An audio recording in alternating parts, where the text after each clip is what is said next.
салом бинандагони азизу арҷманди телевизиони варзиш. Ҳамаи шумо ҳамватанони гиромиро бо ҷашни рӯзи ваҳдати миллӣ самимона шодбош гуфта таманнои онро дорем ки сулҳу субот дар фазои кишвари азизамон ҷовидона партавфишон бошад ва дар ҳар як хонадони тоҷик бахту саодат ҳукмфармо.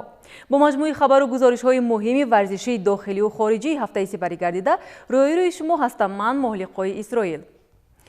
яке аз рӯйдодҳои муҳими ҳафтаи сипарӣ гардида ин дидори дӯстонаи миёни тимҳои Локомотив Москва ва Истиқлоли Душанбе буд ки дар остонаи таҷдиди ҷашнвораи бошукӯҳи рӯзи ваҳдати миллӣ баргузор шуд.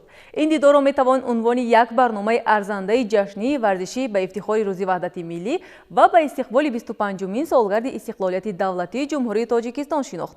дар доираи ин сафар ҳайати дастаи Локомотив ки бархе аз онҳо бори аввал озими Тоҷикистони офтобрӯя гардида буданд аз табиати биҳиштособ ва меҳмоннавозии мардуми тоҷик якҷаҳон таассуроти неку наҷиб бардоштанд.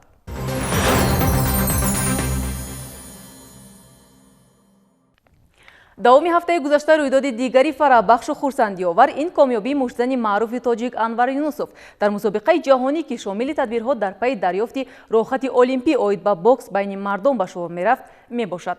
ёдовар мешавем ки қуввоозмоии муштзанҳо аз 16 то 25 июн дар пойтахти Озарбойҷон шаҳри Баку бо ширкату 375 варзишкар аз 92 кишвари ҷаҳон сурат гирифт.